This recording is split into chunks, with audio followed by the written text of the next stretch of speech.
You are now tuned to BS3 Network.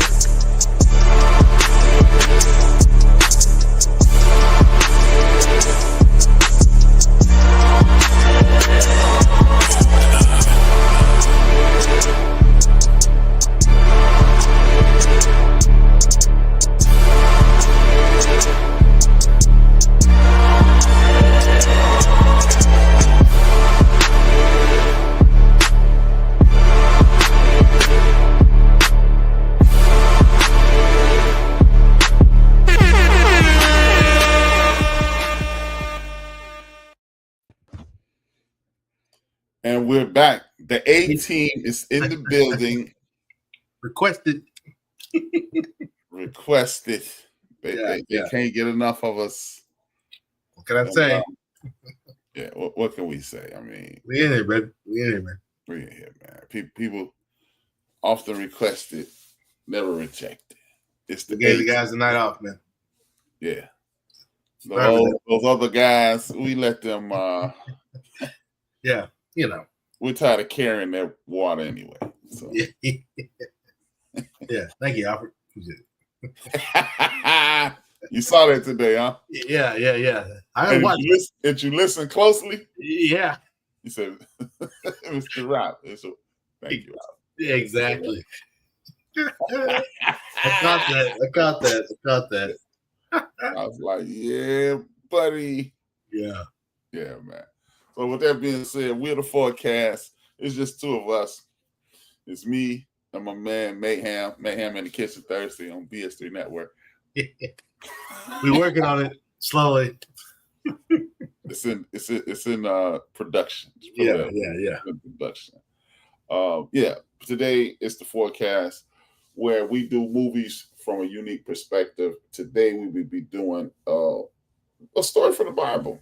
It's a love story, a story of faith. It's a bunch of different avenues you can go with this, but it's a movie called Ruth and Boaz. It is a story from the Bible.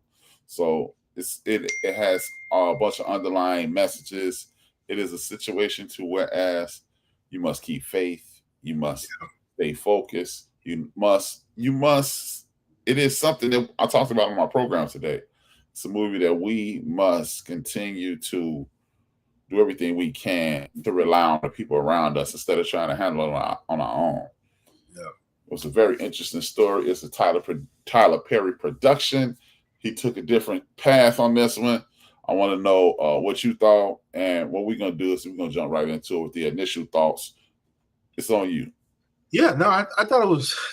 When I first saw it, let me back up. When I first saw that it was coming to Netflix, I said, okay, I see they're going to grab that from the Bible. There's no coincidence there.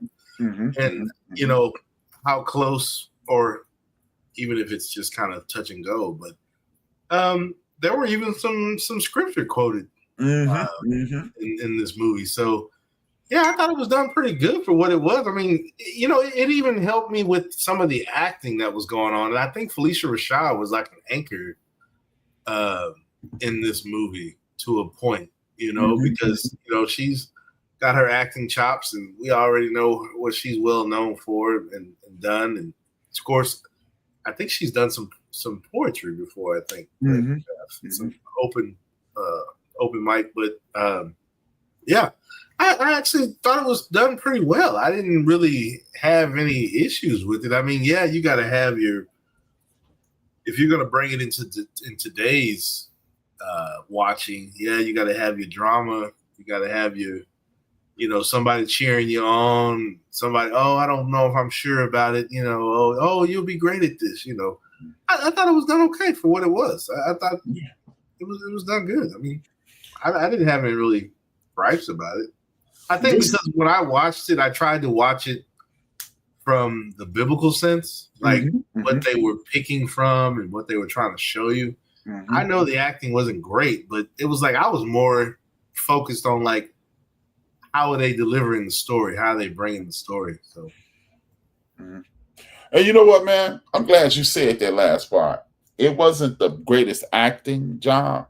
Yeah, I don't even know if it wasn't a greatest acting job. It's because we're so used to seeing a specific kind of person, right? And they just presented it. it almost was like we were watching two people. We wasn't watching a movie. Yeah, right. And my initial thoughts was, and this is 100%. I said, man, we need to do this on the Fourcast because this is going to be great this is a great movie for conversation purposes. This is the first movie I've seen in a very long time where, this is speaking in the true literal sense. Maybe 3 to 5 minutes into it, I was like, this is going to be good. Oh yeah, no, I mean, that's why I said, like, when they got into it, and even when what got me is when they started narrating with Phylicia Rashad. I was already hooked once she started narrating the story. I was just like, okay, you got me. And it was great to see her again. She still looks great. I'm sure she's been doing other things I may have missed, but I mean, it was good to see her again. She's still gorgeous. I mean, and she even gave you a little Claire Huxtable. She gave you a little Claire Huxtable there for a minute because she can play those roles where she can sass you real quick and then kind of direct you back to how it should be. You know, because if you know Phylicia Rashad from the Cosby Show, she was always that. You know, she was sassy kind of with her kids, but she was trying to like put them back in line. Like, excuse me, you know who you talking to? That kind of, she definitely had that thing going, and I love to see her playing this role. And it was good to see Phylicia Rashad. There were some other well-known actors that I was familiar with. Her husband being one of them, but yeah, I was just about to say that her husband being one of them. Yeah, no, I definitely enjoyed it. And you know what I really appreciated about this. And we can say it's one thing, but before I say that, I want to say, everybody, thank you for tapping in. Hit that like, hit that share. Please subscribe to BS3 Network if you haven't already. And if you're watching from the end of the best media, hit that like, hit that share, subscribe if you haven't already. Thank you. It is greatly appreciated. Back to the program. I like that aspect about Phylicia Rashad too. Phylicia Rashad is. Man, I might be tripping, but okay, I'm gonna go for it. She like a superwoman, black woman. You know, she is. I think so. She is. If you wanted to take, like, we love Angela Bassett. We love what's my sister's name? Be killing it, dark skinned lady, be crying all the time. Can't think of her name. Oh, woman. Viola Davis. Couldn't think of her name for anything. We love Viola Davis, but Phylicia Rashad is the way she presents herself is exactly the way our mothers used to act. Exactly the way our grandmothers used to act. Yeah, she brings it down. That's why I said, watching this movie, it was so many angles we can come at in regards to the first 3 minutes of the movie. Old girl on stage, she being sassy, and then Phylicia shows up as the mother. Right. This young man. It wasn't it was. I don't care what you were doing on stage. I'm his mama, and I don't like that. Yeah. And she, and what it was part of what I was talking about on the show today. It is a way to give constructive criticism, without tearing somebody down, waving your finger. Yeah, She didn't say, "I don't like your performance." She just said, "Stay in your element." That's your element. Yeah. And, you know, letting her know, I didn't like what you did. Hey, you might have been saying something nice, but I didn't like what you did.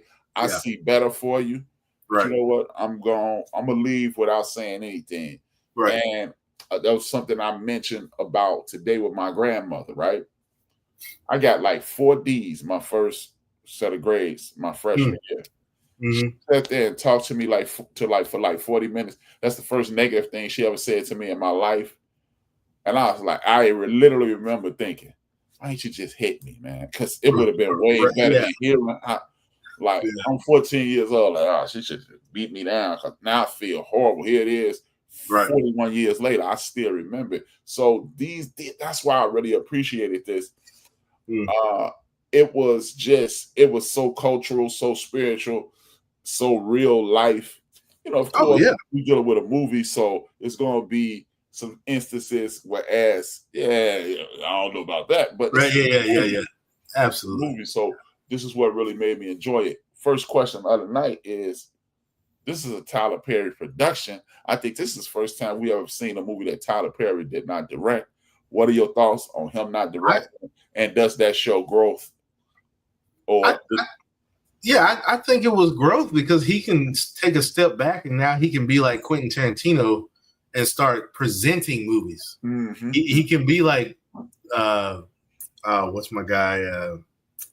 Leonardo DiCaprio, and he can present things. He don't have to be in the forefront all the time. You know, he can step back and say, "Hey, use my studio, come direct the movie." Mm-hmm. You know, I got the space, and I think it was good. I enjoyed it. I think that's, you know, even if Tyler Perry had been involved in it to the point of directing, I don't know how it would have been with him at the helm or not, but I know with him just kind of presenting this and allowing this to be produced under his production, I have to say, like I said, I was more drawn by how they were presenting the story, because, like you said, it was like you were literally watching two different people.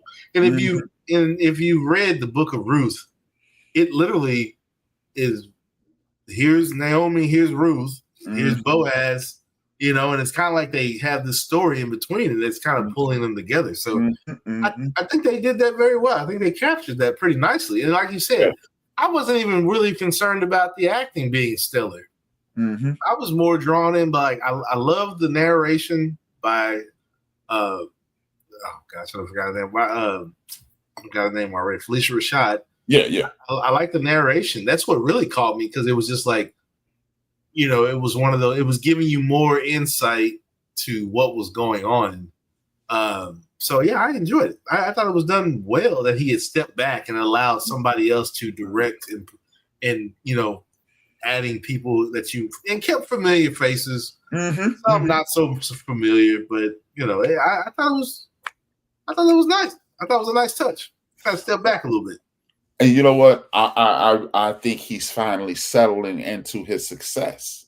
Yeah. Because when you come from sleeping in your car, right, I got to put my hands on everything. I got to put my hands on everything, because I'm not going to let you mess this up. Right. And now he's finally saying, wait a minute, man, I'm Tyler Perry, man. Right. Yeah. Don't do that. And especially, and like you said, and like we said a few months ago, we had watched something, and I was like, man, I'd love to see Robert Townsend come back and and make something. Him and Tyler Perry could link up. Yeah, he's on the Bear playing the girl's daughter, but I would love to see Robert Townsend come back. And didn't he produce something we had just watched? We had talked about it, I thought. I think he did. Was it a documentary or something? It was a musical documentary or something. I thought he had produced. I know he has several projects coming. Yeah. So I'd love to see Robert Townsend and Tyler Perry. Oh my gosh. I'd love to see Robert Townsend get back in there.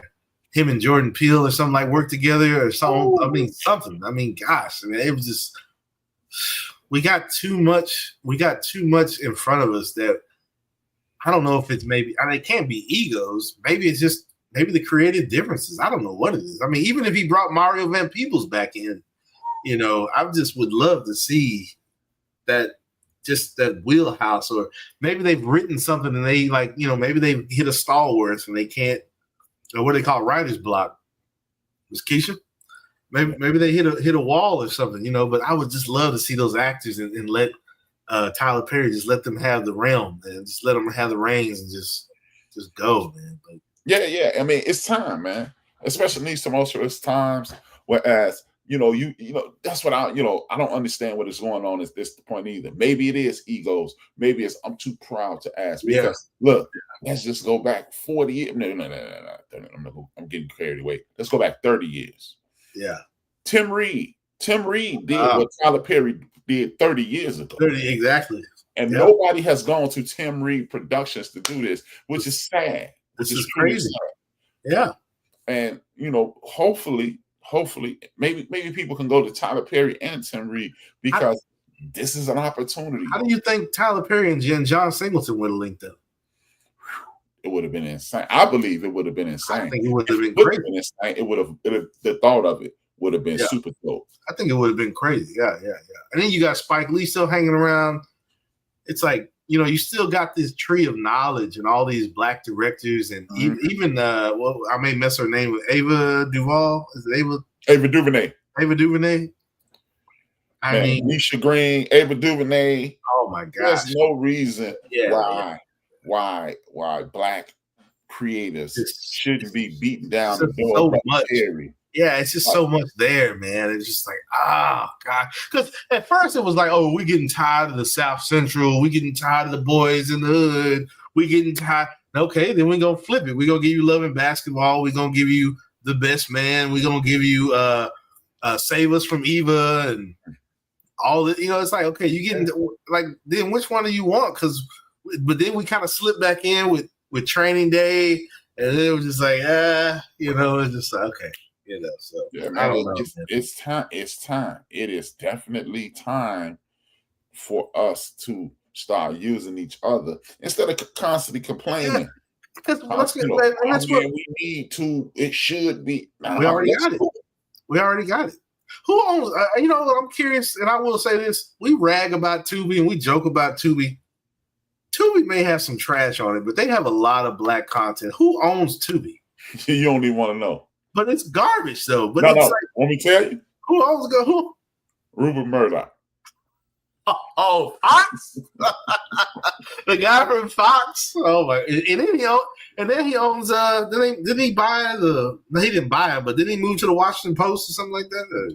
No. Bezos owns the Washington Post. Okay, Bezos owns Washington Post. Yeah. Fox owns the Wall Street Journal.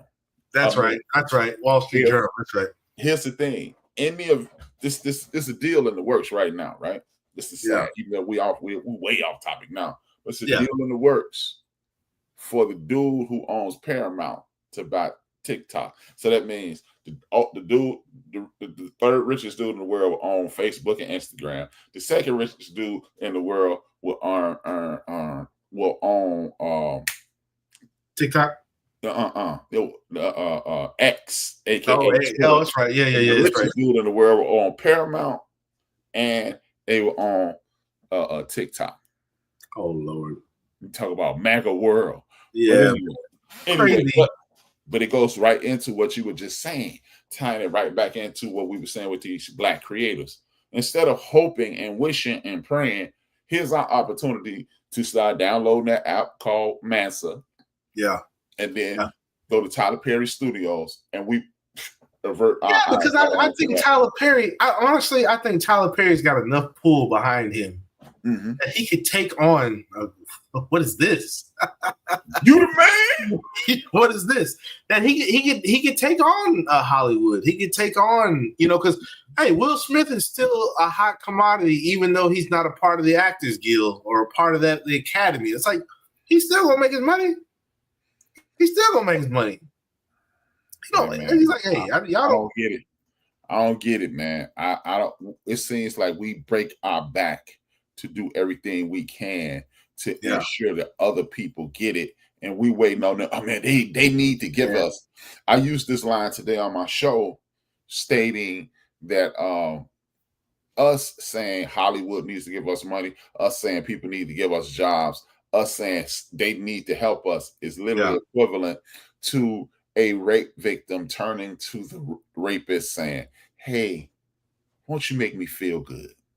Right. It's not going to happen. It's not working like that. Yeah, it's not work that way, right? Yeah.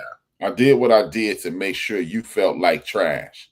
I didn't do what I did to make sure you're gonna feel good. That's not the routine. We don't do that. Right. No. Man. Oh man. It's just so much.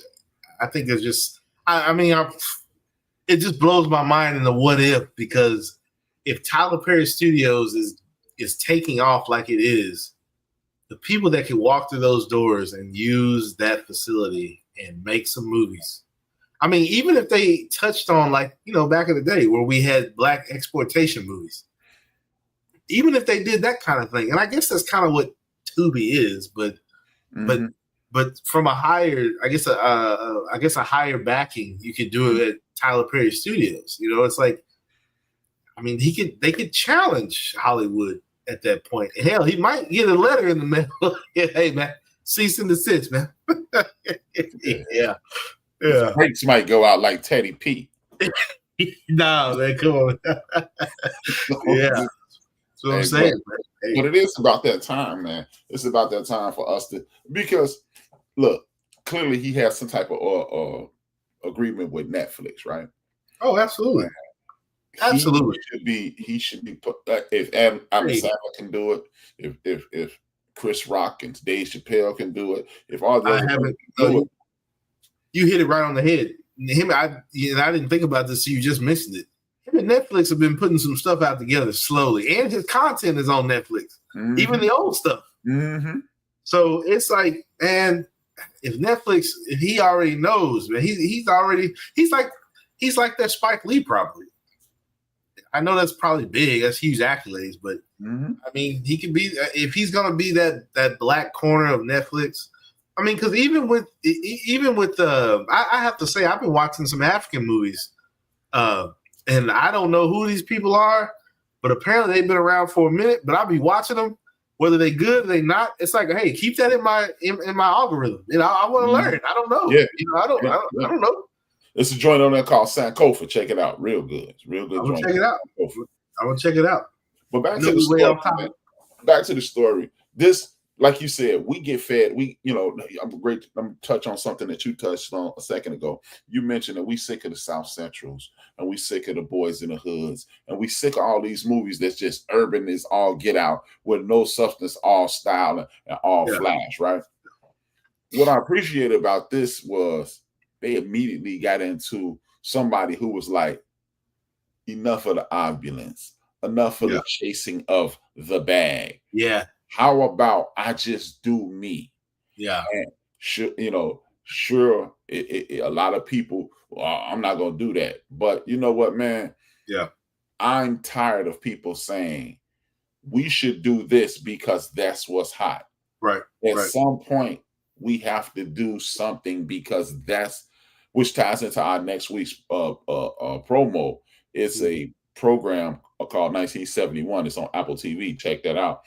And it's when music and art used to dictate what we listened to and what we watched. And that's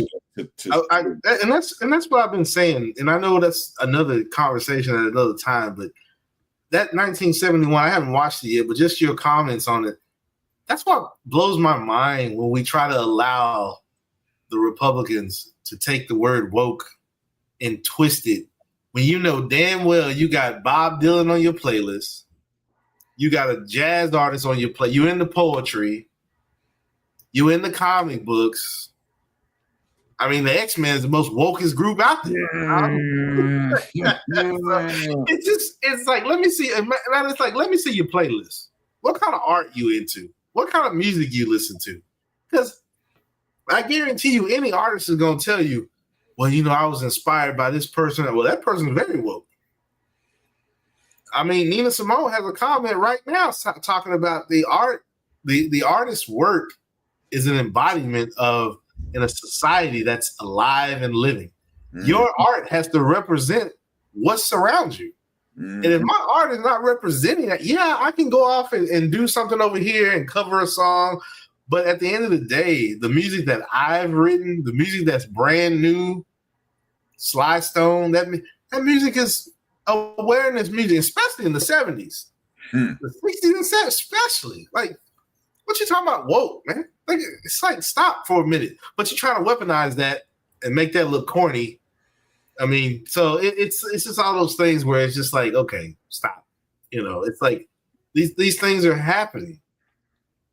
It's a dictionary definition of a contradiction or hypocrisy. Yeah, it doesn't make any sense. Like, what are you saying? And I hate to continue to reference my life, but what else am I going to reference? It's my life. I remember he's connected me on Facebook. He used to be my supervisor at my job. Mm-hmm. And this dude named Mark Barrientos. And I remember me and my man Nolan used to have political conversations. We sat next to each other. He was one of my best friends. Yeah, he used to talk about, man, and he would delve in with this vanilla point of view. Basically, he was a quiet conservative, and he probably won't admit it, but he's a Republican now. So I've seen Republican rhetoric on his page. Don't bother me. You do what you do. Yeah, exactly. You do whatever, man. Yeah. And I remember one day he said, he said this, and it blew my mind. It could have been no later than 1999, so it's not like this was 30 years ago. Yeah, right. My man goes, why do you guys music always have to have a message in it? And Nolan was like, what? And I just did like this. I said, watch. I said, watch this. I said, you mean like Earth, Wind? We need to be listening to stuff like Earth, Wind, and Fire, right? Yeah. I say like Sly Stone, right? Yeah. Stevie Wonder, right? Yeah. Marvin Gaye, right? He said, exactly. He said emphatically. And I was like, and every one of those songs had a message. Especially Marvin Gaye, what's going on? 1971, bro. Knock it off, man. Quincy Jones didn't even want Marvin Gaye to release that album because of the tone of the Berry Gordy. Berry Gordy, yeah. Berry Gordy, he didn't want him to release that. He's like, nah, I don't think that's really kind of that's what we really need right now. That album is still significant. That album is probably overlooked, but if you know, you know, but as they say. But what's happening? What's going on? What's going on? Flying high in the friendly sky. Man, leaving the ground. Come on, man. You're going to make zombies of them? Come on, man. Come on, man. What are we saying? But, it's just like that time Bill O'Reilly was arguing with my man John Daly about how Common should be allowed in the White House because he has a message in his music, and he went to see Asada Shakur. He's like, you mean like when Bob Dylan was in the White House and he was supporting that guy? Oh no, but he was like, man, go ahead on. Oh, you mean when your kids was out there dancing to Bob Marley and the Wailers? Okay. Okay. Or better yet, when you out there dancing to Bob Marley and the Wailers. Stop, man. That's why I'm like, stop with the dumbness, man. He's just trying to take something and make it whatever you want and try to make it your own because you didn't come up with it. Exactly. Stop. Exactly. If I can't control it, I'm gonna demonize it. And again ties perfectly into the movie simply because this young lady got fed up. Like, look, yeah, I could get rich. Yeah. But again, as you stated, they consistently through scripture and the word of God in this movie. Not that me and you are Bible thumpers, but I caught enough of it. We caught enough of it, and it made you enjoy the film. First of all, lead a child, guide a child, and if even when that was Phylicia Rashad right there. Exactly. When she realized, she didn't think it was criticism. She knew it was constructive criticism. Like, man, I was just shaking my booty and twerking in front of my boyfriend's mom. Right. Not a good look. And then, man, and then even when she was on the bus, she was like, I go where you go. That's straight from the scripture. That's man said again. I stay where you stay. And where you die is where I'm buried. Man. That's in the book of Ruth. Man, it was so dope. And it was showing so much culture, and it showing so much reverence, and it was showing so much guidance. Yeah. And that's why this movie was so special to me. The conversation. A lot of people, even with the movies like The Godfather, everybody get caught up in the gunplay and the murder and the sex and the infidelity and the crime. But this is a movie about family. This is a movie about protecting of the name. And Ruth and Boaz was a story about persevering. Again, everything that's going on in our community, no matter what's going to hold you down, the system, you can lose your soul. But is it willing to get rich to lose your soul? Are you willing to bow down to the pressure of the system? Everything that's going on right now, this movie, like I said, I was 3 minutes into it. I was like, I'm gonna like this movie, and it was a Tyler Perry production, but it didn't have the familiar. I didn't feel like at one point I didn't even feel like I wanted to just let me pause this because I'll come back to this, or let me turn it on in the background and dust my game room or something like that, or some crap like that. But I was locked because I was curious how they were going to deliver this biblical story. Exactly, and I'm sure this has been done before, and I'm probably I'm sleeping on something, but I feel like this has been done before, which I know it's been done before, but for me to actually take the time to watch it, follow it through, and we discuss it, I was locked in. And like I said, the narration really held me in. The narration was really what locked me in. Of course, they took the wheat field and turned it into a grapevine field with a harvest. So that was pretty I like the nuances that they did and the things they changed. So it was I enjoyed it. And see, I think it was even a message in that you take it from the wheat fields, which was to purveying crop of the day. This is where you became a rich person if you could separate the wheat from the tariff, if I will. But today, Black people are getting into spirits more and more. Oh yes, Kevin Hart, you got LeBron James, you got Beyonce, you got Nas, you got everybody named Uncle The Rock, everybody named Uncle Ron Isley. He got his own cognac. Exactly. Everybody's getting into spirits. So why wouldn't you go, hey, and don't forget about this, and let's not forget about the sister who's holding down the best whiskey in the world, if you ask me, Fawn Weaver with the Uncle Nearest. So you know, this goes back to what we were just talking about a second ago with the aforementioned 1971 message in our art. It's a message. We pick up on subtle nuances that the rest of the world won't pick up on, and they did. That's why, like we said, the acting. You know what? This ain't Viola Davis and Sidney Poitier. But what it is Viola Davis, Sidney Poitier level acting. Yeah, and I like I said that I didn't even let that stand in the way and be like, oh my gosh, this acting is, I can't watch this. No, I was really in tune in how they're going to deliver this scriptural story because it's a short book.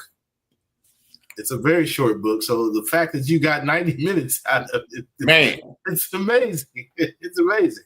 So yeah, no, I was locked in, man. I thought it was done. And even the like when Naomi, when her husband and her sons, and she had multiple sons in the Bible, but when they died, they had to go back to another land. Yes. The same reference here. They had to leave Atlanta. They had to go back home. So it was one of those things where it was just like, I love how you're taking the story and you're keeping it in line with the scripture and, you know, kind of expanding and making it with today's speed.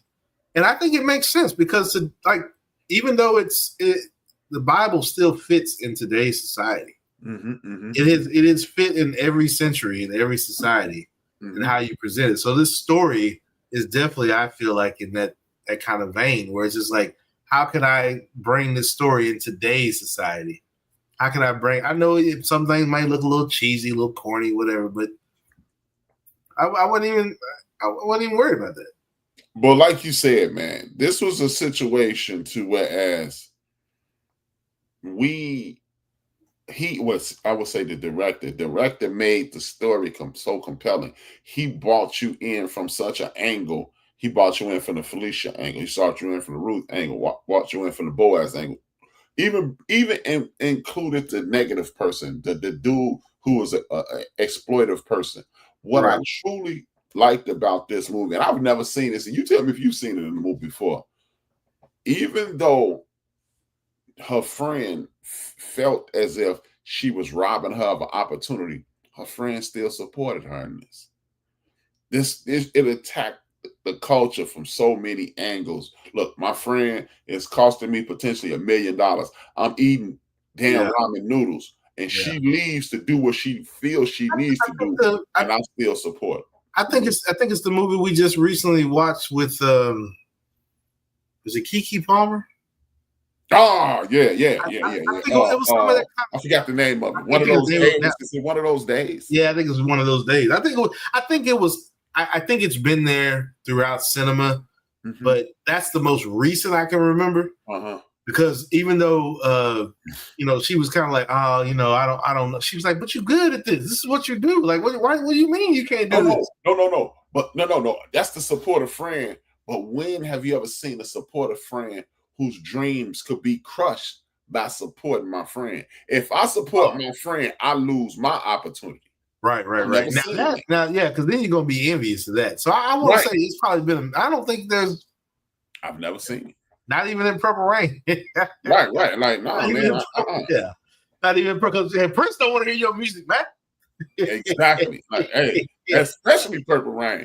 Prince one, Lisa and Wendy was never gonna make that song. No, man, I want to hear your music. Oh, you practicing your music? Yeah. Man. Yeah, absolutely, man. Ain't no man.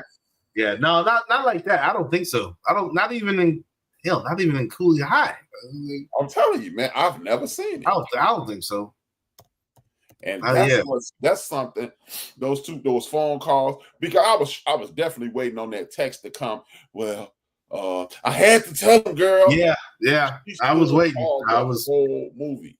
Because I thought for sure, and at one point, I thought it was him texting her on her phone, just kind of like baiting her in, like, you gonna tell me where you at kind of thing. But yeah, no, you're right. No, I don't think I've seen that.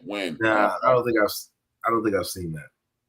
You know, I've never seen a situation to whereas I'm a sacrifice, and she even told the girl, "Stay hidden. I don't care." Yeah. And she was like, "Stay there." I was like, "Damn, she just put her life on hold." Right, because after she got that scare in the studio, he like, man, dude trying to kill me. I knew she was gone. I thought for sure he was. I thought for sure something was gonna happen. Yeah, I was like, oh boy, she in trouble. And contrary to popular belief, she stood tall. Yeah, Fourcast with the 18. Right on. Welcome in. Hey, and for those who just tapped in, please like, subscribe. Tell a friend to tell a friend. Like, subscribe, and share. Tell a friend to tap in. It's we're doing Ruth and Boaz. It's on Netflix. It's only been out 9 days. Yeah, about 9. We truly enjoyed it. It's a movie from the scriptures of God, from the Word of God. It's a book in the Bible. Like you said, the only shorter book you probably find is James, and it is a story of perseverance. It's a story of love and selflessness. The portion that I consider selflessness is how many mothers, after losing their son to a crime, right, such a horrific crime, and losing you lost your legacy and you lost your past in one fell swoop, and you still supported this secondary person. Yeah, which right. Thoughts on that, man? Thoughts on the fact that her mother-in-law, not even could support her in her weakest moment. Oh, that's big. I mean, that's one of those things where it's like, I'm curious because even in, I mean, I probably have to pull out the study Bible for this. I'm curious, like, who taught Ruth how to love like that? Because this heinous thing happened in this context. This heinous thing happened because I didn't want this world anymore. Something was pulling me away from this world. This is not where I cannot be creative here. I don't have a song in my heart. That's why when Babyface kept asking her, like, you know, what song do you have in your heart? Don't sing it from here. Sing it from here. Yeah. Like, you know, so for her to find those songs that sounded, as far as like, I'm trying to make something of myself. I'm trying to praise something higher and do what I love at the same time. So that's big for even Phylicia Rashad to, you know, kind of round that corner and be like, okay, this girl ain't going nowhere. I don't know the ins and outs just yet, but I'm still take her in. I'm going to take her with me. Because even in the Bible, Naomi took her with her because she was trying to get rid of her then. And she was just like, trying to get rid of her. Come on. Yeah. Trying to get you out of my life. Right. And so both of them kind of just being stubborn. And even when Naomi was turning away from the love of God, it was just like Ruth was still faithful to the point like, this lady has lost everything. You know, her world is pretty much her son and her husband, and not even the material things. Yeah, forget the material. Yeah, it's not even the material things, you know. So for Ruth to kind of hang in there and that kind of pierce through eventually, like she said in the movie, like Phylicia Rashad said, love wins. And it was just her just being, even in that dark moment, just being persistent. You know, I'm going to try to break you down with this love that I want to share with you, let you know you're not alone. You don't have to carry this alone. Mm-hmm. And so, yeah, I think that was a big, big deal. And I don't even know if anybody, I can't even say I've heard, I'd have to find a documentary or so, because I've never heard this kind of, I haven't. I haven't. I can't even imagine somebody, you know, like, you know, you were supposed to be my daughter-in-law, but I lost my son. But yet now you're going to be my daughter, and then I've got to, you know, not wed you, but I've got to nurture and protect you and hope that, hey, you will find love again someday, But for me, I'm still on that course of healing and just getting along with the fact that I may grieve, but also I'll rejoice in that. So, yeah, that's oh gosh, yeah, that's crazy, man. I don't think I've seen or know any of that situation. And you know what? That's what I was saying. There was so many underlying messages. Well, I took so many underlying messages in this, and I want to hear your opinion on it. Like I hear this all the time on social media. I'm a social media junkie, and I use it to create content on my own. Yeah, right. But you always hear people say, "Well, allow me to heal." Well, maybe that person that you shunning away from, it's the medicine that allows you to heal. Maybe they're the penicillin metaphorically, and they're going to give you what you need. Because let's be honest. At this point, Naomi or Phylicia Rashad, I don't even remember her name, what her name was in the movie. Phylicia Rashad had a big giant hole ripped out of her. Oh yeah, her being. Yeah. Maybe Ruth is the what is this? Bondo. The body, anything. She's the bondo to allow it. And you have to allow people to come in and help you in your weakest moments. That's one of the stories too. Both of y'all being hurt and separated does nobody any good. Right. So Ruth has never had the support, the love, and the adoration of a mother. You've never had the love and adoration of a daughter. So this is perfect for you. You are looking again, you are standing in your present, looking at your past, seeing the elevation, using your love and missing love to elevate this young lady's future, which is the dictionary definition of parenting on any level. Fathering or mothering. So maybe we should stop throwing up elbows when we fall, and we should reach out both our hands. And not only is Ruth picking you up, as you stand, you elevate her. And these are the stories, these are underlying stories that I got in this movie, which really made me go, wow, this is super dope. I'm really enjoying this, and I couldn't wait to talk about it. And like I said, the story really took my focus off the acting. Like I said, I keep saying that, but the acting, I noticed that, it's not going to be great, but the way the story is being delivered, don't miss the message worrying about the material things in front of you. It's like, don't miss that message, because you hung up on the tangible stuff, and message is gonna go right over your head. It's gonna go right, you're gonna miss it. And you were saying about how people said, well, I'm never gonna heal from that. I said something so stupid to my mom one time, and she had her parents, her grandfather died her dad died in 1994, my grandfather. Her mom died in 1997, my grandmother. But there was a time we were celebrating Christmas. We were celebrating it was Christmas, Thanksgiving, the holidays. I was like, Mom, what's going on? Like, how are you still grieving? That was so many years ago, What am I saying?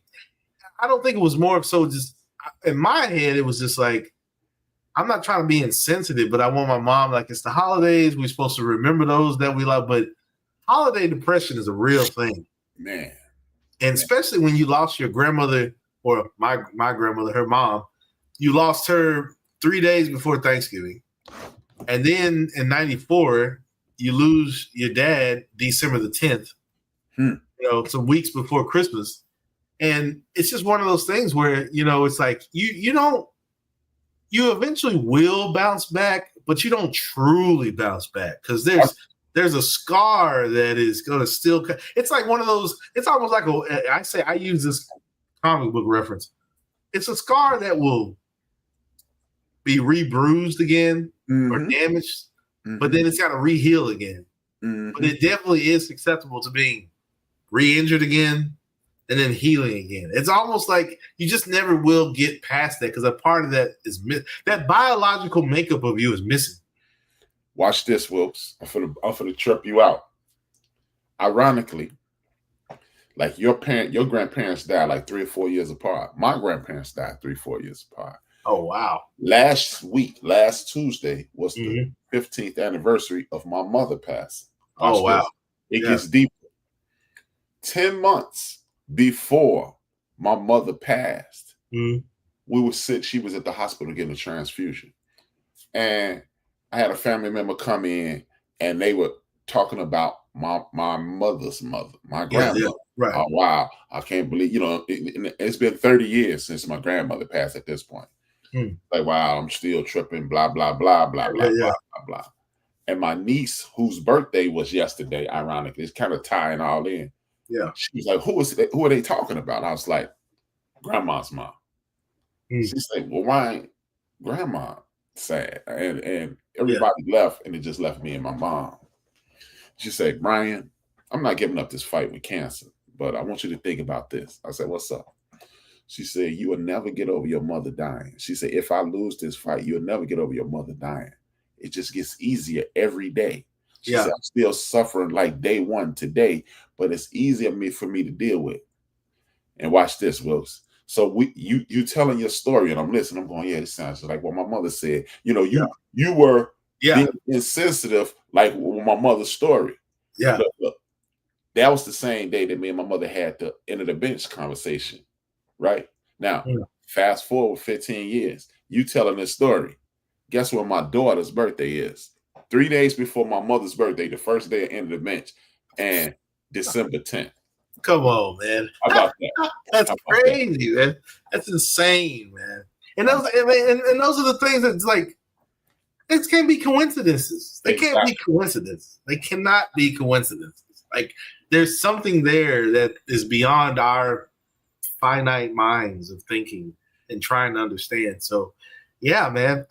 So when you were saying that, it's just like, yeah, it makes sense. That biological makeup that you've lost, it's just gonna always have that. Like you said, it gets easier, but you're still missing that biological makeup. The one that birthed you and brought you into the world.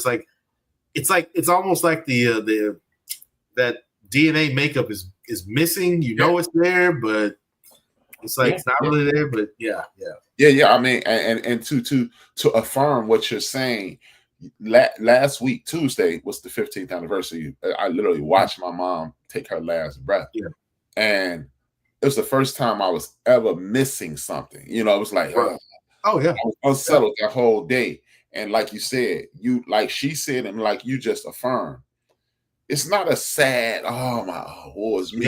Yeah. But what it is it's something missing. Right. Every accomplishment I have, I can't share it with anybody because that was my go-to. I remember when I got my job with the Washington Post, when I got my job with Reuters, and when I went into the European markets, I used to have this question that stumped me at every job, and I hated it. And for whatever, I just exuded enough energy. Like one of the supervisors, I said, man, what made you hire me? He said, I asked you, why should we hire you? And you gave off this energy like, the hell you mean? And I laughed. I said, hey, Nick, I didn't have an answer for that because I hate that damn question. But I went into this last interview when I was in the European markets, and I was just chilling. And it was the first time I attacked the interviewer. And he was the dude, he was the quote unquote jerk dude in the office. Yeah. Oh gosh. And I punked him with my barrage of questions. Yeah. And I got up. I said, you got anything else for me? And I'm cocky in this interview. I'm like, you got anything else for me? All right, well, what's up? And he was like, we'll call you in a couple of days. And I walked to the elevator. I said, I got this job. And it's downtown Chicago. So you can pay $30 to park for 45 minutes, or you can use public transportation for $2. Right. I took the public transportation. Right. So I'm on the way home, and I was like, I got this job. I'm riding the bus. I'm like, can't wait till I get to my ride, man. Because whatever. It was a Friday too. I was like, this is my job. They're gonna call me Monday, and it's going down. Yeah. 2 seconds later, the phone rings. I said, hello. He was like, well, Brian, we're not gonna wait. It's on you. I said, oh, thank you. And this is the reason I told you the story. This is the moment. I was like, ooh, let me call Ma. Yeah. So because your mind is, like I said, that link is missing, but it's like you find yourself like, Well, Mom, I hope you saw me. I hope you saw your boy showing out. Hey, bro, I just did like this. Right. You. I literally said, man. Told you. That's just like go home. It's just like with Michael Irvin. Like he said, my dad couldn't be here to watch me play this game, but hey, Dad, that's for you, man. Yep. You know, so yeah, it's you're missing that biological makeup, and then it's like it now for me. And I don't know if you noticed this about your kids, but my daughter, when I see her at certain angles, it's Rolanda Denise Wilkes all over again. Her face, it's just like, oh yes, Mom. Like, yes, what? sir. Yes, sir. I take pictures and I send them to my mom. I was like, hey, Rolanda, look familiar? Hey, Mom, look at this. Man, hey. Yeah, because it's just like, oh gosh. She has my mother fired. Yeah. They born 3 days apart. Oh. And my nieces and nephews swear to God, she's the golden child. And I mean, and me and her, we've like I've constantly said in my head, people, like her mother, she don't know. Like me and Bria will get into it. Yeah. Because we're the same person. And I always say, at one point, it was the Sagittarius bearing down on Leo. Now it's Leo bearing down on Sagittarius. And my aunt Reese, shout out to my Aunt Hetty, we call her Reese. She say, take a step back. She say, just take a step back and she'll come to you. And she came to me. Oh, yeah. We literally just we are leveling out now. We still got that Brian and Dad. And like the other day, it's so. Hey, Wilson, you're gonna really appreciate this one day with your daughter. It's gonna come a time when she's an adult and you're an adult and y'all having this adult conversation. Yeah, and it's just gonna see you. You will watch. You will mentally see her. Yeah. How old is your daughter now? Like she's 12? just turned 13. Just turned 13. Yeah.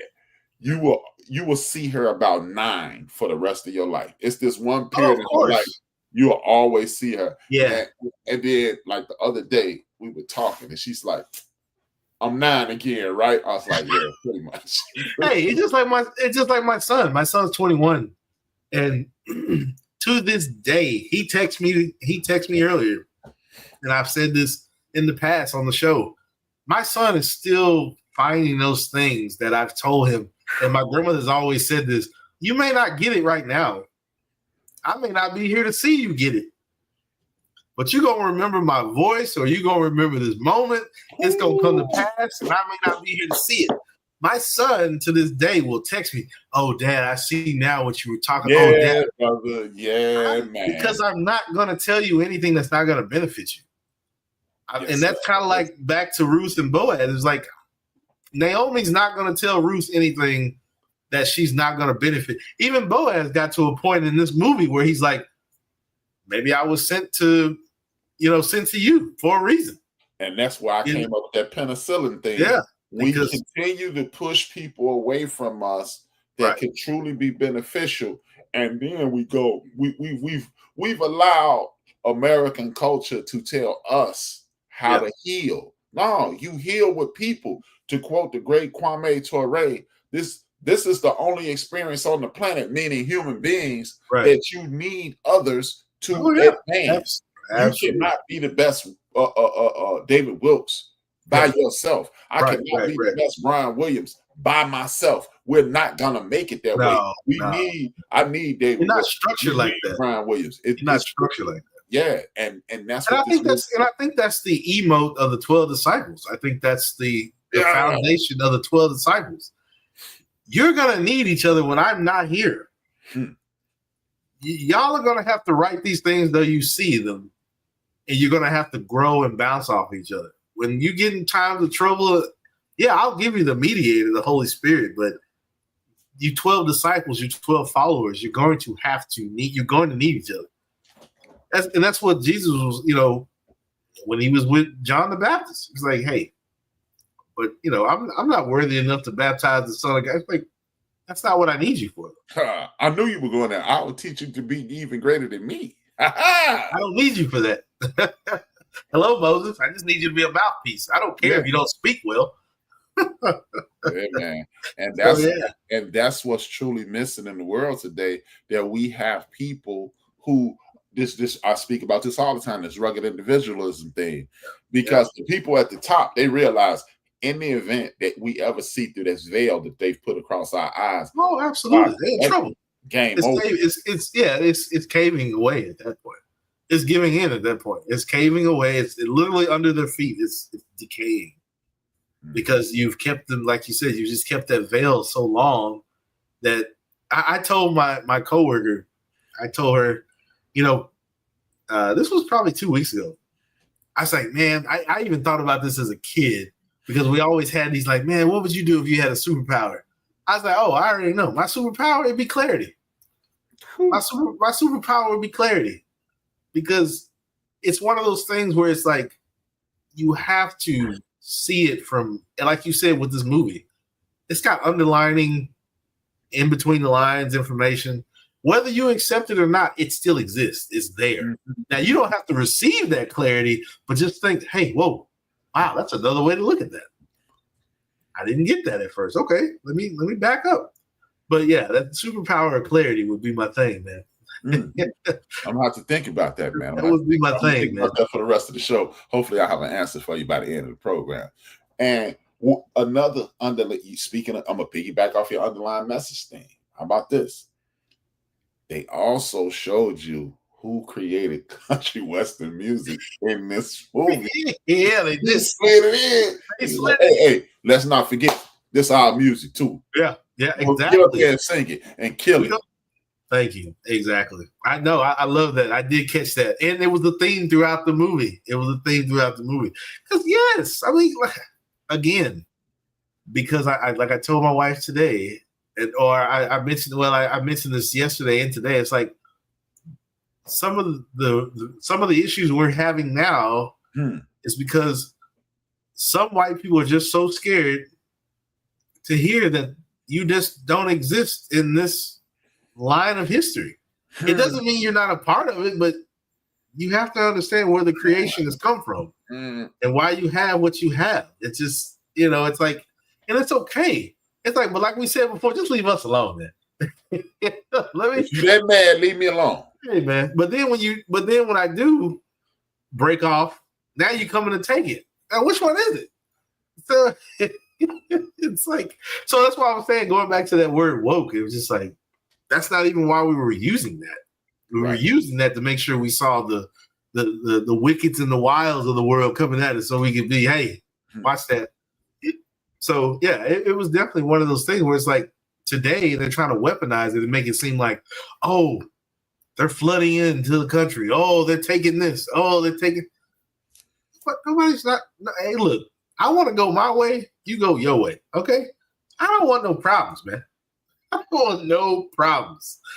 We can all live together if we really wanted to, but that's unfortunately just not how it's going to work out. That's just even. The book of the Bible tells you that. It's just not gonna. It's got one mouth and two ears. It's different. Right. Talking here, so shut up. Right. Exactly, man. But yeah, it's crazy, man. Man, this and again, man, this movie was about community. Again, some of it was a bit far-fetched. I don't really see it. I don't really see a church come and rehab in a house like that. But you know what? Not really. But guess what though? It was a time in this world, in this realm, where if you were down, people throwing rent parties, people helping you out. So maybe it doesn't happen now, but maybe this could spur on that even to your point, even Phylicia Rashad, Naomi, her character, she was like, not too many people get a deal at a big law firm and go work in Atlanta and then have to come back and, they knew we were, and they heard about the cars and the houses. Now I don't have any of that. Maybe there's a part of Naomi that thought of Phylicia Rashad's character that was like, oh, these things give me status.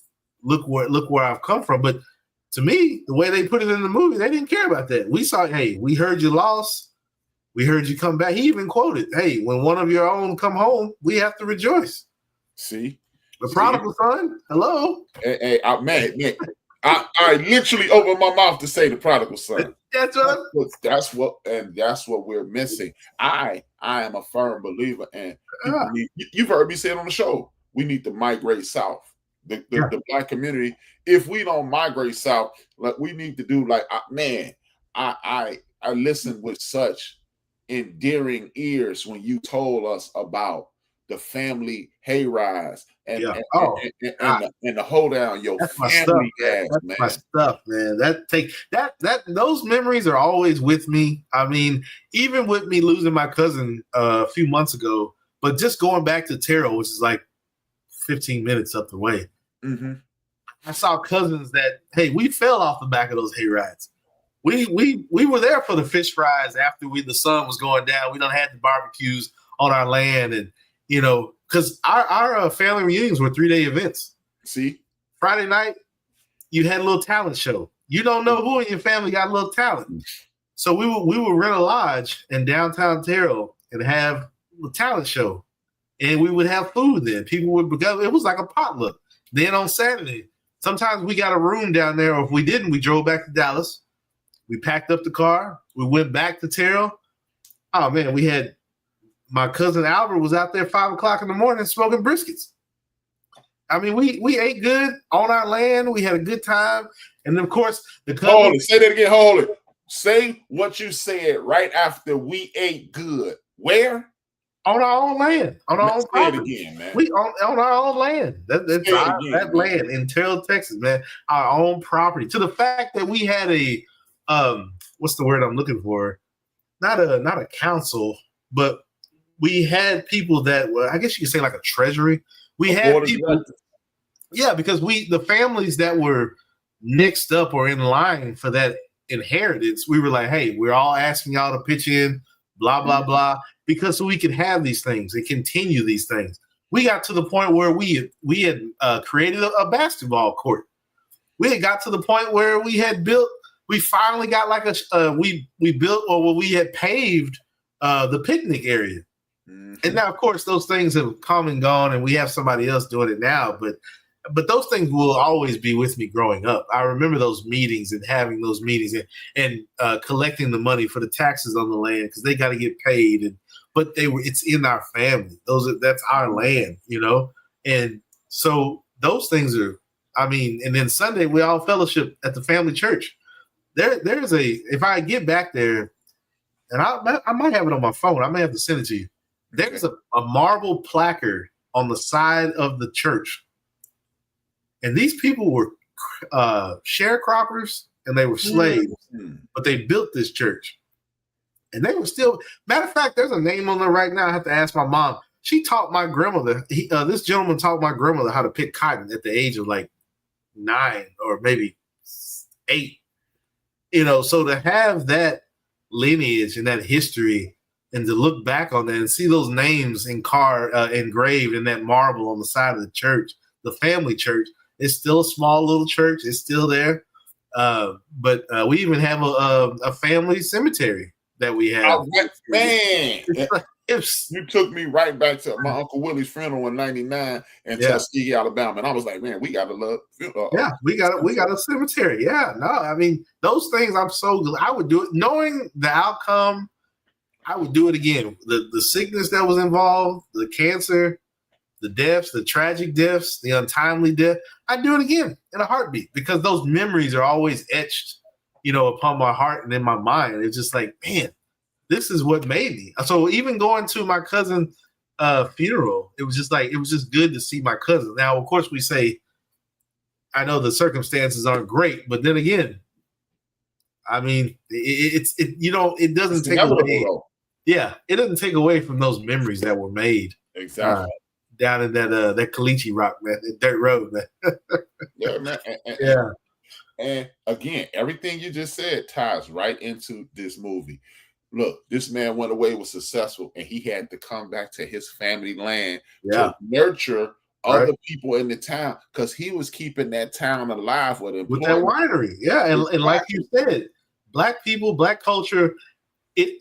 You said you did say we're returning to it because I'm not going to say we've never been involved in it. Obviously, thank you, Jack Daniels. But anyway, So it's one of those things where we've always been involved in the spirits. We've always been involved in it. Now it's like, hey, we're getting money, we're getting land, we're representing our product. Our product is winning awards. They're getting rated great reviews, great numbers. So yeah, I mean, it's hey, maybe one day somebody, who knows? That maybe they'll have a bottle that will be at the next Golden Globe or something like that, or maybe Tyler Perry have an award ceremony, and who knows? And look, how about this? Another thing that's representative by the South, the southern part of this country, the roots of our culture, his relationships. He had Boaz. Look, Ruth. The word gets back that Naomi is back in town. So the town comes and makes her comfortable because look, they don't just make her comfortable because they want to, because this is what church people do. She's an elder, so they nurture her in. Yes. The Southern tradition. Another Southern tradition is relationships. Yeah. The relation. When I see you working hard, you'll be rewarded for that, Ruth, by Boaz. Right. The third thing, I see you working hard, but I know you got something else in your spirit. So now I'm not just hearing you. I'm listening to you. And then I introduce you to my 6th degree separation friend who just happens to be a music mogul. Basically, what this movie is saying is when you do good without expecting the blessings, as my pastor says all the time, pressed down, shaken up, and over. And that's what happened. Man, that's why I was really, really, really into this movie. Not even from a biblical standpoint. It was just so culturally enriching that I couldn't stop. Like you said, you walked away. I watched it. I'm like, Ruth and Boaz, the biblical story. Okay, this should be interesting. Then I was a Perry movie. And then I immediately went, oh man, people are gonna be talking about the damn hair and all this. And then I was like, and then I started watching it. Like I said, 6 minutes into it with like 4 lessons. Yeah, that stuff goes away. That's why I said it was like I was more in tune about how they were going to deliver the story. Yes. Yeah, I see the acting, okay, but I'm not going to get hung up on that because if I do, then like I said, I'm going to miss the message that they're trying to bring. It's definitely one of those things. And I also know, and I want to just say this that I noticed, even though the Bible says, "Be not drunk with strong drink," can we put to bed that church, those that believe and can still have alcohol and not get shit-faced, if you will, sorry. Because they drank all the time in this movie, and nobody was wasted. Right. Nobody was stumbling around. Nobody was falling all over the place. And I would like to speak to the director and see if that was his point. It has. I mean, it stood out to me because I can't tell you how many people that I've known in the past that are in the church and I get it. Maybe some people can't have, spirits. Maybe they can't drink alcohol, but they shouldn't turn their nose up or turn a blind eye to people that do engage in spirits. But like you said, nobody was getting crazy wasted in this movie. You just tapped into another lesson then. Just not yet ye be judged. And then people are like, well, see, it say don't judge. No, it does not say don't judge. It say don't judge unless you want to be judged the same way. Exactly. And don't nobody want that finger wagging at them. So folks, right. Stop wagging that finger. Exactly. It's like people can enjoy spirits and have a good time without getting wasted. And this movie clearly was making a point. So every turn around, somebody was turning one up. Yeah, man. somebody was drinking, whether it was whiskey or wine. You start off at a bar. You in Tennessee, man. Bar. Right. Then you went to a winery. Then went back to a bar. Then went back to a winery. And then they chilling at the grill drinking. Yeah, that's what they stopped, man. Yeah, but as you notice now, going back, Ruth didn't have any spirits at Naomi's house. I didn't see them drinking any spirits there. It was just like a recreational thing. When we go out, we have these few drinks, and that's it. I don't need this to drive me. But like I said, there's a lot of underlining layers in this movie. Watch this, Will. You just tapped into another situation in my life. Watch this. My mother had alcohol in her house. I lived with my mother for 40 years. Yeah. In the presence of my mother. I've never seen my mother take a drink. My mother brought me liquor for my 21st birthday. Yeah. I've never seen. I can remember my 26th birthday, and I went to lunch with my mother. We went to this place. I can't think of the name. It was J.R. Runs. This place in Chicago. R&J Runs. Yeah. And it's in Lincoln Park as well as in Lincoln Park. It's closed now. And I remember, and this is the point of me telling this story. I remember my 26th birthday, we used to eat lunch together every year. And she said, get what you want. I said, okay, let me get a Reuben order fry and a lemonade. I couldn't choke that beer out of my mouth. Yeah. I'm like, you bought me my first legal drink, and I'm still, and that's maybe why there was no liquor in the house with Ruth and Naomi. Right. Yeah. You do what you do separate from your parents, but when it will always be that hierarchy. Oh yeah, absolutely. So to your point, it's funny you said that. So the only time I seen my grandfather and my grandmother consume any kind of, whether it was champagne or wine, my grandfather had a bottle. What time we get back? That's a separate story, but it was always Thanksgiving and Christmas. Right. The rest of the year, that man drank so much Ocean Spray. I thought we owned a stock in cranberry juice. That man, he drank so much Ocean Spray, man. And my grandmother was a tea drinker and a coffee drinker. So that's the stuff I was used to seeing. Different beverages, homemade lemonade, orange juice. Alcohol was for special occasions. Exactly. And in that house, when I was growing up, it was always just for Thanksgiving and Christmas. That was it. Matter of fact, when they passed, I was throwing out alcohol that had never been opened that was in the refrigerator because, now granted, like I said, my grandfather died in 94. My grandmother died in 97. It's 1999. I'm going to call myself grown. Open a bottle of champagne. That bottle had never been opened. It had just been in there. Wow. I can't imagine if I would have kept it and collected it and just held on to it, which brings me back to my other point. My grandfather didn't drink like that either, but he had a bottle of Crown Royal under the sink.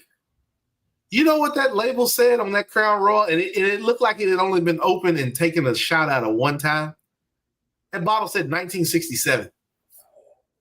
He died in 94. I didn't really touch the bottle. I actually touched the bottle because I actually made a cognac glaze for some pork chops that I had made. That's the only time I had used it. But I gave the rest to my neighbor across the street. And my neighbor, he was like, man. And they would call my grandfather Uncle Biggie. And he was like, man, Uncle Biggie. I was like, you see the date on that bottle? It said 1967. So I know that was fermenting very well in that purple bag under the sink. Because a man might still be flying. Right. So, yeah, no, they didn't drink like that. And that's why when I noticed this, anytime somebody had a drink in here, it was only when they went out or because that was his business mantra. Be not drunk with strong drink. It didn't say you couldn't consume the drink, but it was just one of those things that I caught that in the movie. Every time I watched, like, man, nobody's like on their face. Not even the crowd. Not even the. I was about to say, not even just randoms. Yeah, there wasn't no bar fights. It wasn't nobody drunk. It was just like just drinking, you're having a good time, social, So yeah, this movie had a lot of layers to it, and I really enjoyed it. And it was, like I said, the story. I just love the way they delivered the story, and I'm gonna keep saying it. Yes, I know the acting wasn't great. I didn't need it to be great. And honestly, when you got Phylicia Rashad in there, she don't need to be great. She's been great. She's a balancer. She's the moderator, the mediator. So it's like she's a lightning rod. So it's one of those things where it's like you just let her do it. Yeah. No, I just thought about something. We didn't even we've given Phylicia the credit, and I misspoke earlier. I said it didn't have to be a Viola Davis, Sidney Poitier performance. I was trying to say it's a Viola Davis, Sidney Poitier story. Level story. Gotcha, so the performance doesn't have to be there. But I just realized something. We have said what we have been praising Phylicia Rashad for her abilities, for her ability to carry, for her elegance, her essence. And we kind of glossed over that with Eddie Murphy in 3 separate movies, and we were saying the same thing about Eddie. Yeah, all 3. Eddie, he just letting he's just taking a step back and letting them do it. But we didn't even praise him. We just glossed over it. But we should have gave Eddie his flowers for the same thing. It's the same thing. He's that lightning rod. It's like they know it's Eddie Murphy, and it's like, and I think, and honestly, I could be wrong. And the way I feel about Eddie Murphy is, I feel like he gets a little. I don't know. He likes to be the guy, but I think he's gotten to the point where he's real humble now. It's like, you don't have to put me on the spot, because I'm not here for that. Even when they had him hosting SNL before he came back that second time to host SNL, I think it was an anniversary or something. It was a Christmas thing. Yeah. Yeah, it was a Christmas thing. And even then, he was kind of like, I'm just Eddie Murphy, man. I've been to these halls, man. You don't have to put out no special red carpet for me, even though they probably think they need to. But I feel like he's that kind of guy who's like, hey, man, this is your moment. I've been here. I've done this. So I would love to see that again. And but like I said, I think that's the same way, like you said, with Eddie Murphy and Phylicia Rashad. We need to see those things where it's just like, hey, we've seen these guys work. And we've seen their resume. And once you get to this part in their life, it's just like, I don't need to be the star of this unless it's my baby, unless it's a project that I worked on. And hey, I want to revisit this again. But if it's a new, fresh idea, I don't need to be the spearhead. I don't need to be. Let these young people come in, the ones that are up and coming. Let them do their thing. Let me hear what kind of material they're writing. Let me hear what kind of jokes. If I need to tweak something, then I'll tweak it. But honestly, just let them lead with it. Mm-hmm, mm-hmm. I mean, Eddie Murphy has made a career of doing that. I mean, Dave Chappelle, Martin Lawrence, Chris Rock, David Allen Greer, so forth, and it goes on and on and on and on. And that's the beauty in it. And as you were speaking, I was just thinking about how we don't celebrate everybody the way they should be celebrated. We like, okay, we see the Eddie Murphy movie, and instead of accepting this as a new project, I got this line of thinking from former TV producer Norman Lear. Mm-hmm. They asked him, what's your favorite ... And he was like, I don't. He said the last one I did. They was like, no. What do you mean? He was like, look, if you eat a sandwich and it's delicious, you don't go, it wasn't as good as that last hot dog I ate. You just go, this is the best sandwich I've had today. Yeah. And I started doing that, and it's had me. I went back and listened to, because I work overnight now, and I've listened to like 85 to 90% of the albums that I didn't like. And now here it is, 25, 30 years later. I'm like, man, this was nice. It wasn't nice when I first heard it, because I was like, this is the first Erykah Badu album. It ain't good. The third one ain't good as the first one. Yeah. Instead of just absorbing it and going, man, this was nice. Right. This third Nas album was nice. Yeah. The second Wu-Tang album, the fifth Wu-Tang album was nice. Because at that point, we've taken your work and we've dissected so much where it's just like, what you gonna do to beat the first one? Because man, I ain't feeling this. Exactly. But then 20 years, 50, not 50, but 20 years, 30 years, you'd be like, hey, I slept on this album. This album got some hits. Yeah. It's just like that first Tony Braxton album. Yep.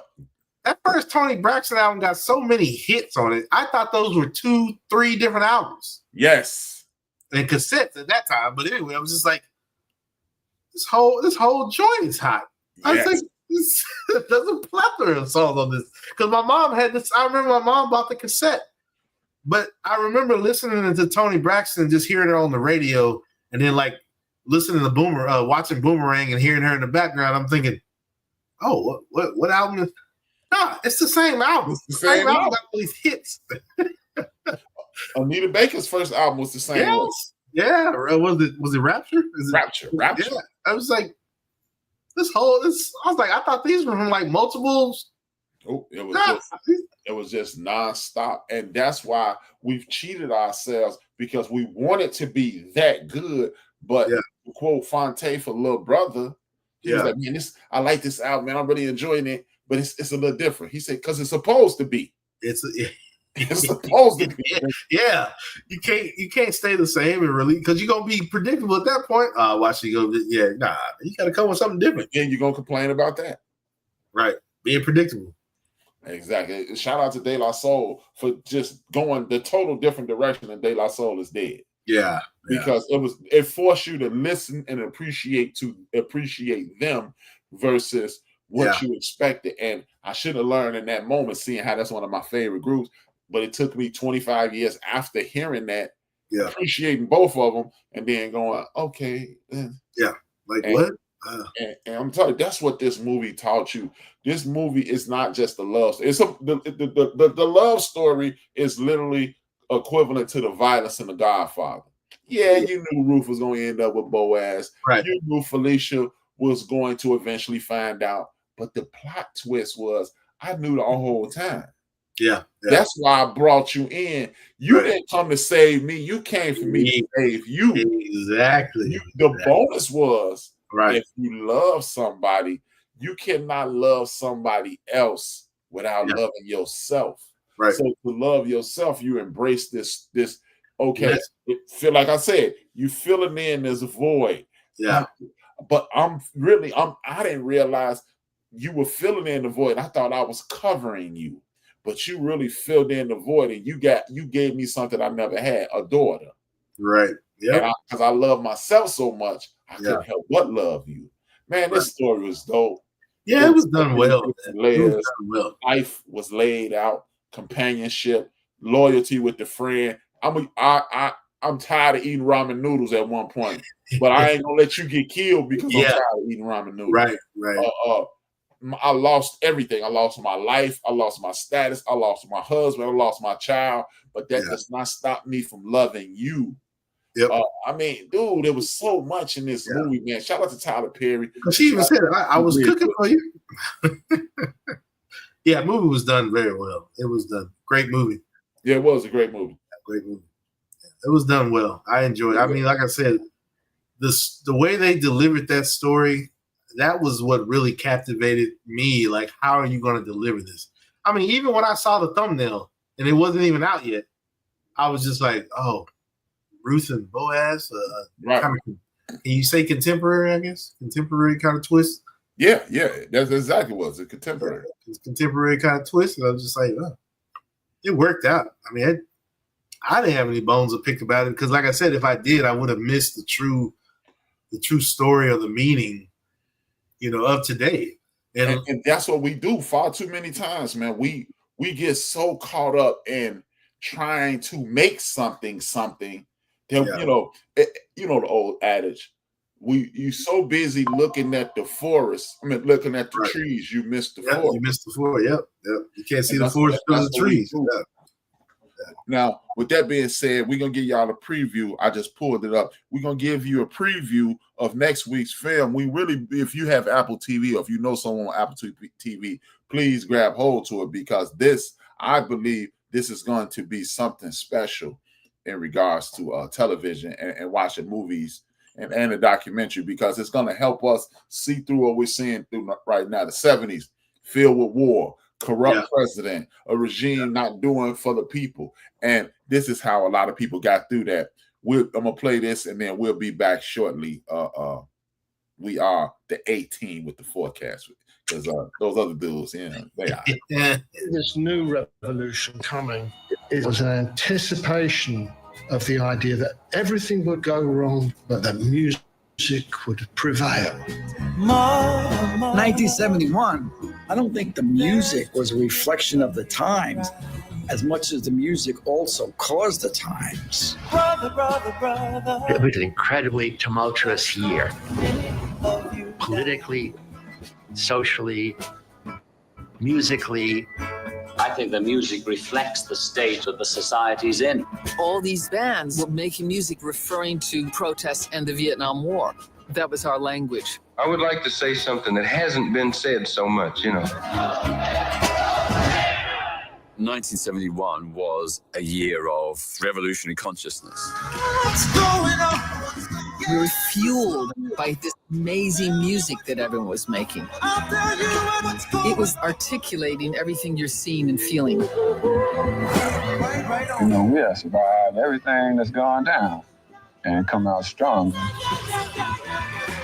I think this is my cross to bear. I'm a messenger. We thought that music could change the world. I don't think you'll really have a new thing until you've got a new music. The peace and flowers love thing was over. I wasn't a soldier. I was a musician. How can I use my music to help change things? All power to the people. I don't think you'll ever see a creative burst like that musically ever again. These were not just players, they were cultural icons. We have come through something. And if we can get this far, we can get further. They took this on and things changed. The music was not a soundtrack. It was much more than that.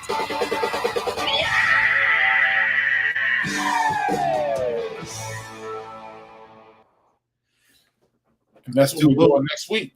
The team will be back next week. We may let them come back. You know? Yeah. Mike, we don't have to redirect some, restructure some contracts, and all that, but we don't know. I let Ben know contracts up in February. That's when we started. February. So. Yeah, man. This is when we're gonna start the talks, man. Yeah. But yeah, man, that next week, just the beginning of that was already Jimmy Iovine. It was already too woke. It was already 1971. That right there. If you just change it to woke, that would have just been just change the title to woke. Because hey, if Jimmy Iovine had the Stones, he would have called it woke. Oh, I'm pretty exactly because you have called it. Trust me, like I said, they want to weaponize it and try to make it more than what it is, but it's just like, let me see your music playlist. I'll start there. I'm not going to even worry about what kind of movies you're watching or what kind of poetry you might be into.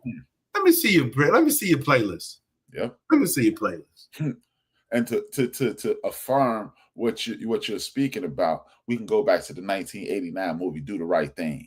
Oh, Pino and Mookie in the corner of the restaurant. He said, "Who's your favorite?" This he's like, yeah. It's me. It's right here. Oh, I'm your favorite rapper's favorite rapper. Yeah, your favorite rapper's favorite rapper. Exactly. Yeah, exactly, man.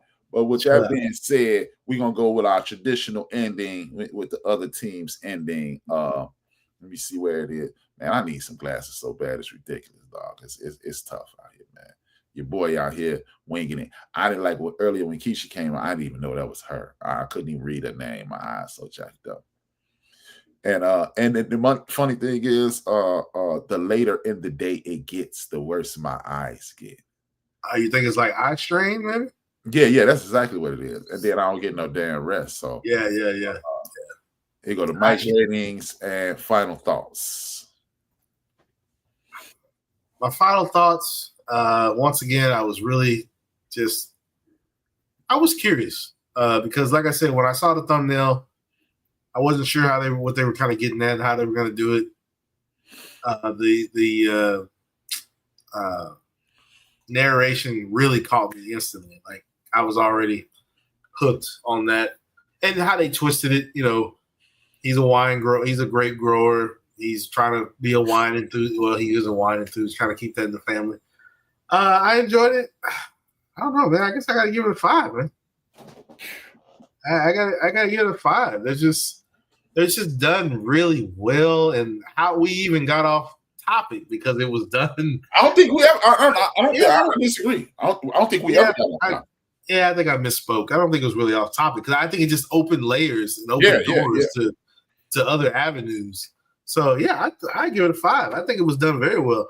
Honestly, it's like I wouldn't mind if they did another book of the Bible, a story. Maybe they could pull that. James. What's one everybody always Job? Job. Oh gosh, Job, definitely Job. Oh man, that'd be insane. Yeah. With that being said, I'm gonna match you with a 5. my final thoughts was this was not a movie. This was an event. This was a conversation. This was a play. Yeah. Oh yeah. This wasn't. Hey man, watch this movie and whole girl cute. This. I mean, it was even a fresher breath of air. Like nothing really blew up. But nobody cussing. There wasn't no raunchy sex scenes. It was. I mean, you just had. Of course, they were up there dancing, but I mean, they weren't like scantily clad. But it was kind of different. It was just a different speed. Like this is not how we're going to introduce this. Yeah, okay. So you had your grit, you know, you had your guns, you had death, but it was like there was no heist, or nobody calling nobody out their name. You know, it was different. And sometimes you need a break. Now I watch all of that. Don't get me wrong, but you know what this was? What's that? The black version of When Harry Met Sally. I think you're right. It's gotta be, man. Because it ended happily and everything was chaos. You saw the chaos come from a million different directions. Yeah. And then it met at the end of the road and everybody got what they needed and what they wanted. Yeah. No, I think it was different. It was different. I mean, it was just like, wow, this is working out. Like I'm with this, man. I'm with this. Yeah, hey man. With that being said, man, thank y'all for tapping in. If you haven't, please, and you know what? Do us a favor, man. Hit that like. Hit the like. And then also do us another favor. When you are watching things on the End of the Bench Media and on BS3, do not just click it on and go, oh man, I got something to do. If you have something to do, hit that like, fast forward it to the end, let the last 10 seconds play and leave a comment. That's all we ask. Because when you cut the video off, like if you get too busy to watch the whole episode, right, you cut it off, what you're telling YouTube is this wasn't something I enjoyed. So if you can't watch it to the end, just fast forward to the end and come back. Do us that solid. Please hit that like, hit that share. If you've enjoyed this show, please leave a comment. Please leave a comment. Say what you like. Say what you didn't like. Please continue to support us. We'll see y'all at 167 hours. That's Mayhem. I'm H-Rap. We are the A-Team of Fourcast. 2 1 word. We are out.